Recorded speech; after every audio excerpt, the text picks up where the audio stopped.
Hi guys, welcome to PK Technology. మనం previous class లో large numbers of 2 numbers and large numbers of 3 numbers గురించి discuss చేయడం జరిగింది, 2 programmes గురించి. So ఇప్పుడు find the smallest of 2 numbers. ఏవైనా 2 numbers enter చేస్తే అందులో స్మాల్ నెంబర్ ఏదో కనుక్కోవడం కోసం ఈ క్లాస్ లో మనం డిస్కస్ చేసుకుందాం. జావాలో ఈ ప్రోగ్రామింగ్ కి ఎలా కోడ్ రాయాలో ఈ రోజు మనం కంప్లీట్ గా తెలుసుకుందాం. ఓకేనా? సో ప్రీవియస్ క్లాస్ లో అయితే find the largest of 2 numbers. ఏవైనా 2 నెంబర్స్ లో లార్జ్ నెంబర్ ఏదో తెలుసుకోవడం కోసం కోడ్ రాసి చూపించాను. సో తర్వాత find the largest of 3 numbers. So 3 numbers లో ఏ నెంబర్ పెద్దదో తెలుసుకోవడం కోసం కోడ్ రాసి చూపించాను. సో ఈ క్లాస్ లో మనం find the smallest of 2 numbers. ఏవైనా 2 నెంబర్స్ లో స్మాల్ నెంబర్ ఏదో కనుక్కోవడం కోసం ఈ క్లాస్ లో మనం డిస్కస్ చేసుకుందాం. ఓకేనా? డిస్కస్ స్మాలెస్ట్ అంటే ఏదైనా, ఫర్ ఎగ్జాంపుల్ 10 ఉంది, 20 ఉంది. ఇందులో స్మాల్ నెంబర్ ఏది? ఆబ్వియస్లీ 10. సో 5, 10. ఇందులో స్మాల్ నెంబర్ ఏది? ఆబ్వియస్లీ 5. సో 10, 1. ఇందులో స్మాల్ నెంబర్ ఏది? ఆబ్వియస్లీ 1. సో మనకి ఐడెంటిఫై అవుతుంది. సో అలాగా మనం ఏమైనా 2 నెంబర్స్ ఎంటర్ చేస్తే అందులో స్మాల్ నెంబర్ ఏది అనేది ఈజీగా మనకి చెప్పేస్తుంది అనమాట. సో ఫర్ సపోజ్ 10, 1 ఉంది అనుకోండి. ఇలా మీరు ఎంటర్ చేయగానే 1 ఈజ్ స్మాల్ నెంబర్, 10, 2 ఉంది అనుకోండి, 2 ఈజ్ స్మాల్ నెంబర్ అని మనకి అవుట్పుట్ ప్రింట్ అవుతుంది అనమాట. సో దీనికోసం కోడ్ ఎలా రాయాలో ఇప్పుడు మీకు కంప్లీట్ గా రాసి లైన్ టు లైన్ ఎగ్జిక్యూట్ చేసి చూపిస్తాను. ఓకేనా?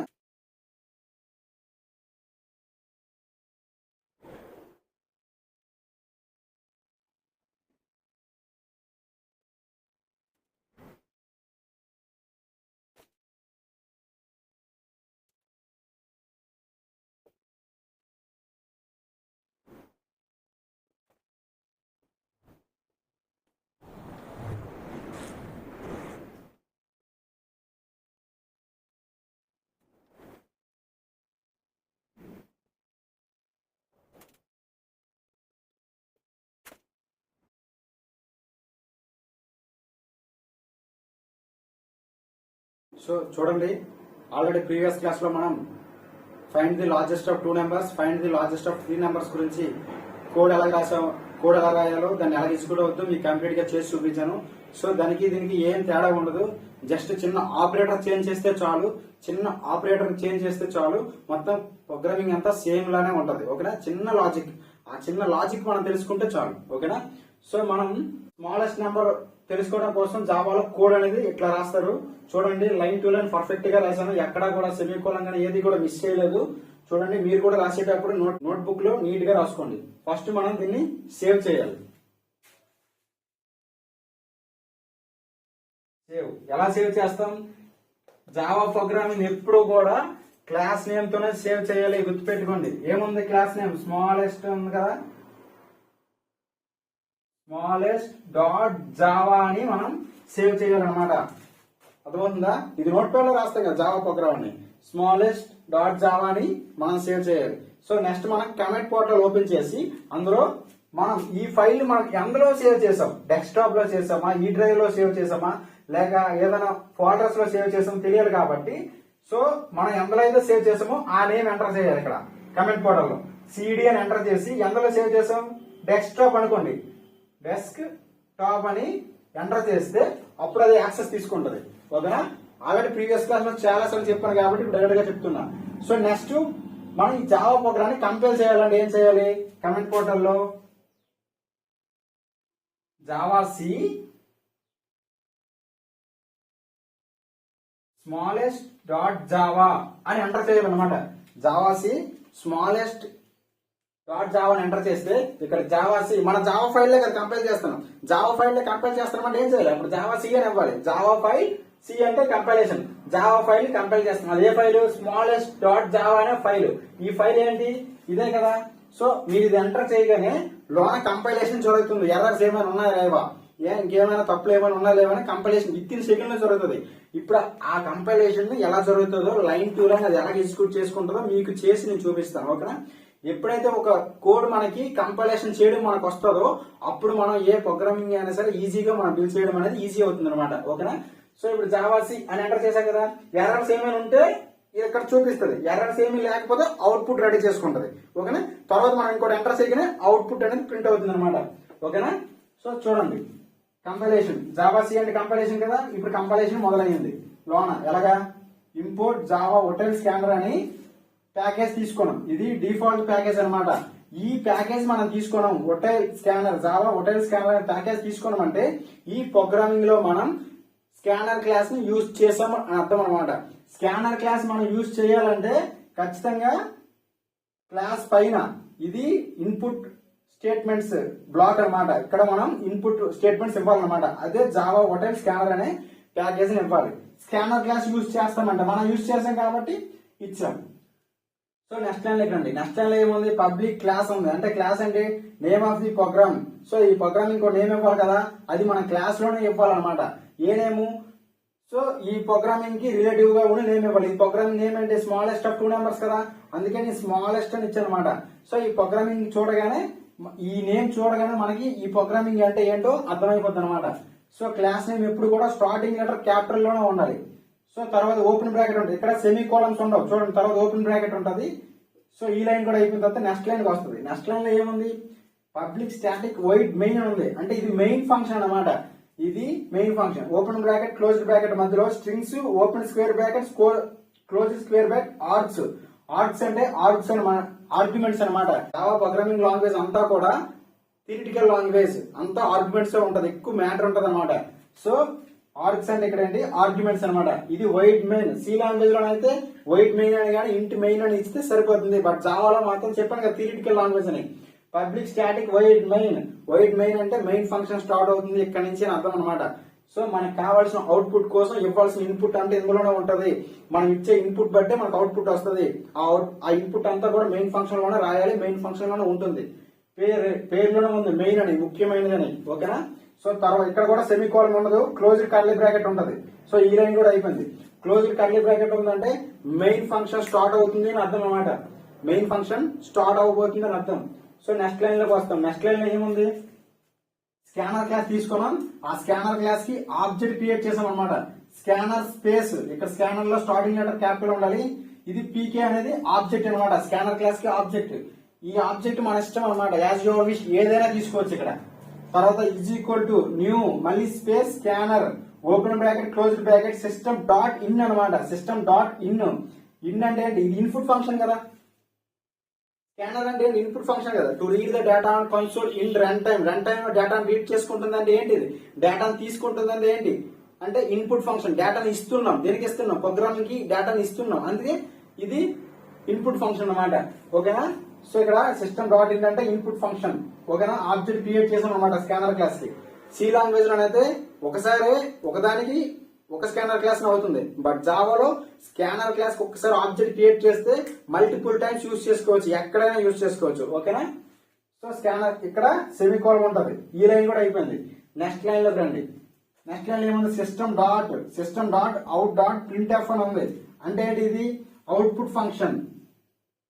రన్ టైమ్ లోనే కదా మనకు అవుట్పుట్ ప్రింట్ చేస్తుంది, అందుకు అవుట్పుట్ ఫంక్షన్. ఇక్కడ స్కానర్ అనేది రన్ టైమ్ లోనే కదా మనకు డేటాని ఇస్తుంది, డేటాని రీడ్ చేసుకుంటుంది. అంటే మనం హాల్ టికెట్ నెంబర్ ఎక్కడ ఇస్తాం, ప్రోగ్రామింగ్ అంతా ఎండ్ అయిపోయింది కదా, మనకు కావాల్సిన డేటా అంతా ఇన్పుట్ లో ఉంది కదా.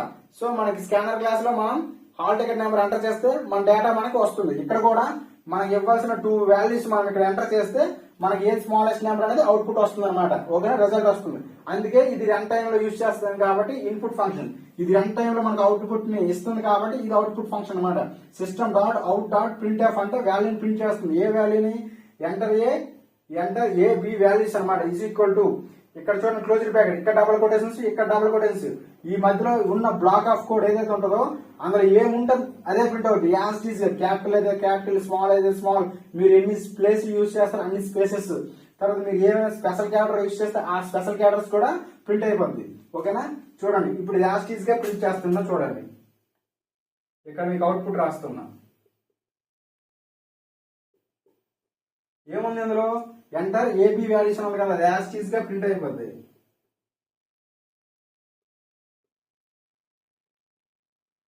Is equal to as is గా ప్రింట్ అయిపోయిన తర్వాత ఇక్కడ కర్సర్ బ్లింక్ అవుతూ ఉంటది. ఎందుకు, ఈ లైన్ అయిపోయింది కదా సెమికోలం, ఇక్కడ మీకు కర్సర్ బ్లింక్ అవుతూ ఉంటది. నెక్స్ట్ లైన్ లో రండి. నెక్స్ట్ లైన్ లో ఏముంది, ఇంటీజర్ ఉంది. ఇంటి అనే డేటా తీసుకున్నాం, దానికి ఏ అనే వేరియబుల్ తీసుకున్నాం. సో ఏ వేరియబుల్ తీసుకున్నాం కాబట్టి డేటాబేస్ లో దానికి మెమొరీ అనేది క్రియేట్ అవుతుంది, మెమొరీ అనేది ఎలికేట్ అవుతుంది. Name of the memory location కదా. సో మనం ఏకొక 2 వాల్యూస్ ఇస్తాం కదా, ఏమైనా 2 నెంబర్స్ ఇస్తే అందులో ఏది చిన్నదో తెలుసుకోవడానికి ఫస్ట్ 2 వాల్యూస్ ఇవ్వాలి కదా. ఆ 2 వాల్యూస్ ఇవ్వాలంటే ఫస్ట్ వాల్యూ అనేది ఏకి సంబంధించింది అనమాట, సెకండ్ వాల్యూ అనేది బికి సంబంధించింది. సో ఆ వాల్యూని ఫస్ట్ స్టోర్ చేయాలి కదా. ఆ స్టోర్ చేయడం కోసం ఏ వేరియబుల్ తీసుకున్నమాట. So is equal to PK అంటే ఏంటి, ఇక్కడ ఆబ్జెక్ట్ అంటే స్కానర్ క్లాస్ డేటాను రీడ్ చేస్తుంది. ఇక్కడ నెక్స్ట్ ఇంట్ అంటే ఓపెన్ బ్రాకెట్ క్లోజ్ బ్రాకెట్ ఉందంటే అది మెథడ్ అని అర్థం అనమాట. నెక్స్ట్ ఇంట్ అంటే మన ఇంటీజర్ డేటా టైప్ తీసుకున్నాం కాబట్టి ఇక్కడ మెథడ్ కూడా నెక్స్ట్ ఇంట్ అనే తీసుకోవాలి. అంటే ఏంటి, ఈ వేరియబుల్ లోకి మనం ఇంటీజర్ వాల్యూని పంపిస్తున్నాం. సో ఇంటీజర్ వాల్యూని పంపిస్తాం కాబట్టి ఇక్కడ నెక్స్ట్ ఇంట్ అని తీసుకోవాలి. ఇక్కడ మీరు డేటా టైప్ స్ట్రింగ్ కానీ క్యార్ కానీ ఇచ్చారనుకోండి, ఈ వేరియబుల్ లోకి స్ట్రింగ్ వాల్యూని కానీ క్యార్ వాల్యూని కానీ పంపించాలంటే ఇక్కడ నెక్స్ట్ లైన్ అని ఇవ్వాలి, గుర్తుపెట్టుకోండి. ఒకవేళ డబుల్ కానీ లాంగ్ కానీ షార్ట్ కానీ ఇక్కడ డేటా టైప్ ఇచ్చారనుకోండి, for suppose short data type ఇచ్చారనుకోండి, ఇక్కడ మీరు నెక్స్ట్ షార్ట్ అని రాయాలి. మనం ఏ డేటా టైప్ తీసుకుంటామో ఆ వేరియబుల్ లోకి ఆ వాల్యూ వెళ్ళాలంటే ఇక్కడ డాట్ పక్కన ఈ ఆబ్జెక్ట్ పీకే అనే ఆబ్జెక్ట్ స్కానర్ క్లాస్ ఆబ్జెక్ట్ పక్కన మీరు ఖచ్చితంగా ఆ మెథడ్ నేమ్ రాయాలన్నమాట. సో నేను ఇందులోకి 10 ఇద్దాం అనుకుంటున్నా, 10 ఇద్దాం అనుకున్నాను కాబట్టి ఇక్కడ 10 ప్రింట్ అవుతుంది అనమాట. 10 ఇక్కడ ఎంటర్ చేస్తారు కదా మీరు రన్ టైంలో కమెంట్ పోర్టల్లో. సో అప్పుడు ఈ మెమరీ లొకేషన్ లో 10 స్టోర్ అవుతుంది. సో ఇలా అయిపోయింది కదా. నెక్స్ట్ లైన్ లోకి రండి. నెక్స్ట్ లైన్ లో కూడా ఏముంది, ఇంటీజర్ అని డేటా టైప్ ఉంది, బి వేరియబుల్ తీసుకున్నాం. సో బీకి ఒక మెమరీ అనేది క్రియేట్ అవుతుంది అనమాట. సో పీకే అంటే ఆబ్జెక్ట్ అంటే స్కానర్ క్లాస్ అనమాట, అంటే వాల్యూని రీడ్ చేసుకుంటుంది. ఏ వాల్యూని, ఇంటీజర్ వాల్యూని. సో అందుకో ఇప్పుడు ఇంటీజర్ డేటా టైప్ తీసుకున్నాం అనమాట. సో ఇందులోకి నేను 20ని ఇద్దాం అనుకుంటున్నా. అప్పుడు మీకు ఇక్కడ మీరు ఇక్కడ 20 ఎంటర్ చేయగానే దీని లొకేషన్ లో 20 స్టోర్ అవుతుంది అనమాట, బి లొకేషన్ లో. సో ఈ లైన్ కూడా అయిపోయింది. నెక్స్ట్ లైన్ వస్తుంది. నెక్స్ట్ లైన్ లో ఏముంది, ఇఫ్ కండిషన్ ఉందా, ఇఫ్ కండిషన్ చెక్ చేయాలి కదా. ఇఫ్ కండిషన్ ఏముంది, ఏ లెస్ దాన్ బి అని ఉంది, ఏ లెస్ దాన్ బి కదా. సో ఇప్పుడు ఈ కండిషన్ ట్రూ చేయండి. ఏలో ఎంత ఉంది, 10 ఉంది. లెస్ దాన్ బి, బిలో ఎంత ఉంది, 20 ఉంది. కండిషన్ ఏమైంది, ట్రూ అయింది. ఎందుకు, ఏ లెస్ దాన్ బి కదా, అంటే బి కన్నా ఏ చిన్నది కదా, ఏ కన్నా బి పెద్ద అవ్వాలి. ఇది లెస్ దాన్ కదా, 10 కన్నా 20 పెద్దది కదా. ఏలో ఉన్న వాల్యూ 10, బిలో ఉన్న వాల్యూ 20. సో కండిషన్ ఏమైంది, ట్రూ అయింది. ఏ లెస్ దాన్ బి కదా, ఏలో ఉన్న వాల్యూ కన్నా బిలో ఉన్న వాల్యూ పెద్ద అవ్వాలి. ఏ లెస్ దాన్ బి కాబట్టి కండిషన్ అనేది ట్రూ అయింది. కండిషన్ ట్రూ అయింది కాబట్టి ఈ ఓపెన్ బ్రాకెట్ ఈ క్లోజ్ బ్రాకెట్ మధ్యలో ఏముంటుందో ఆ black of code if condition సంబంధించింది. ఇఫ్ కండిషన్ ట్రూ అయింది కాబట్టి ఇఫ్ కండిషన్ లోపలికి వెళ్తుంది. ఇక్కడ ఏముంది, system dot out print yellow ఉంది, అంటే అవుట్పుట్ ఫంక్షన్ ఇది. సో వాల్యూని ప్రింట్ చేయాలి. ఏముంది, ఇక్కడ ఓపెన్ బ్రాకెట్ క్లోజ్ బ్రాకెట్ మధ్యలో ఏముంటుందో అది ప్రింట్ చేయాలన్నమాట. ఏముంది, small number is equal to double quotation ఉంది ప్లస్ ఏ.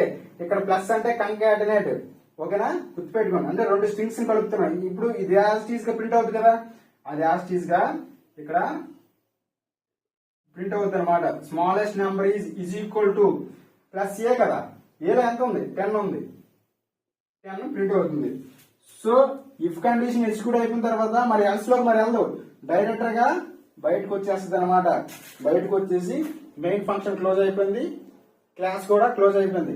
ఓకేనా, అర్థమైందా. అప్పుడు మనకు అవుట్పుట్ ఇది అనమాట. సో ఇక్కడ ఎక్కడ ఎర్రర్స్ లేవు కదా, మనం రాసిన దాంట్లో ఎక్కడ ఎర్రర్స్ ఉంటే మీకు ఇక్కడ ఎర్రర్స్ చూపిస్తుంది.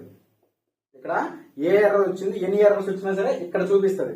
మనకు అవుట్పుట్ ఆల్రెడీ రెడీ అయిపోయింది కదా, అంటే ఎర్రర్స్ ఏమీ లేవు. సో ఈ అవుట్పుట్ మనం ప్రింట్ చేయాలంటే ఇక్కడ మనము మరొక చిన్న నేమ్ రాయాలన్నమాట. ఓకేనా, ఏమైనా ఇస్తాం ఈ అవుట్పుట్ ప్రింట్ చేయాలంటే, జావా స్మాలెస్ట్, మరి డాట్ జావా మరి ఎట్టకూడదు, జావా స్మాలెస్ట్ ఎంటర్ చేయగానే ఈ అవుట్పుట్ అనేది మనకి ఇక్కడ ప్రింట్ అవుతుంది అనమాట. ఒక అర్థమైందా. ఇన్ కేస్ మీకు మరో చిన్న ఎగ్జాంపుల్ చెప్తాను చూడండి. ఫర్ సపోజ్ ఏలోకి 20 తీసుకున్నా, బిలోకి 10 తీసుకున్నా, ఏలోకి 20 తీసుకున్నా, బిలోకి 10 తీసుకున్నా. ఓకేనా. సో అప్పుడు మరి ఈ కండిషన్ ఇఫ్ కండిషన్ చెక్ చేయండి. ఈ ఇఫ్ కండిషన్ చెక్ చేయండి. ఇఫ్ కండిషన్ చెక్ చేస్తాను కదా, ఏ వాల్యూ పెద్ద అని తెలుస్తుంది. ఏలో ఎంత ఉంది, 20 ఉంది, లెస్ దాన్ 10. సో ఏలో ఉన్న వాల్యూ అనేది బిలో ఉన్న వాల్యూ కన్నా చిన్నది అవ్వాలి. కానీ ఈ కండిషన్ ఏమైంది, ఫాల్స్ అయిపోయింది. కానీ కండిషన్ ఏముంది, ఏ కన్నా బి పెద్ద ఉంది, కానీ ఏ కన్నా బి చిన్నది అయిపోయింది. సో కండిషన్ ఫాల్స్ అయిపోయింది. లెస్ దాన్ బి కదా, ఏ లెస్ దాన్ బి కదా, ఏ కన్నా బి వాల్యూ చిన్నది ఉంది, కానీ ఏ కన్నా బి వాల్యూ పెద్దనే ఉంది. కానీ కండిషన్ ఏమైపోయింది, ఏ కన్నా బి వాల్యూ చిన్నది అయిపోయింది. కండిషన్ ఫాల్స్ అయిపోయింది. కాబట్టి ఇఫ్ కండిషన్ అనేది ఇఫ్ స్టేట్మెంట్స్ మరి ఎగ్జిక్యూట్ అవ్వదు, బ్లాక్ ఆఫ్ కోడ్ మరి ఎగ్జిక్యూట్ అవ్వదు, నెక్స్ట్ ఎల్స్ లోకి వెళ్తుంది. నెక్స్ట్ ఎల్స్ లో ఏదైనా కండిషన్ ఉంటే కండిషన్ చెక్ చేస్తుంది. కండిషన్ లేకపోతే ఎల్స్ లో ఏ స్టేట్మెంట్స్ ఉంటే ఆ స్టేట్మెంట్స్ ప్రింట్ అయిపోతాయి అనమాట. సో ఆల్రెడీ మనకు ఉన్నవే 2 నెంబర్స్. ఇన్ కేస్ ఏ పెద్ద అవ్వకపోతే బి పెద్ద అవుతుంది కదా, బి పెద్ద అవ్వకపోతే ఏ పెద్ద అవుతుంది కదా. సో అదే లాజిక్ నేను యూజ్ చేసి మన కండిషన్ రాయలేదు అనమాట. ఇక్కడ ఏ కన్నా ఏ లెస్ దెన్ బి కదా, అంటే ఏ అనేది బి కన్నా చిన్నది అవ్వాలి, కానీ ఇక్కడ పెద్దది అయిపోయింది. సో అంటే ఏంటి, ఏ వాల్యూ పెద్దదే కదా. సో అందుకు మాకు చెక్ చేయలేదు. సిస్టమ్ డాట్ అవుట్ ప్రింట్ అని ఉంది ఎల్స్ లో, అది యాస్టీస్ కి ఎగ్జిక్యూట్ అవుతుంది అనమాట. ఇందులో ఏముంది, smallest number is plus B కదా, ప్లస్ బి లో ఎంత ఉంది, 10 ఉంది. సో ఇక్కడ 10 ప్రింట్ అవుతుంది అనమాట. ఇది అవుట్పుట్ రెడీ అయిపోయింది.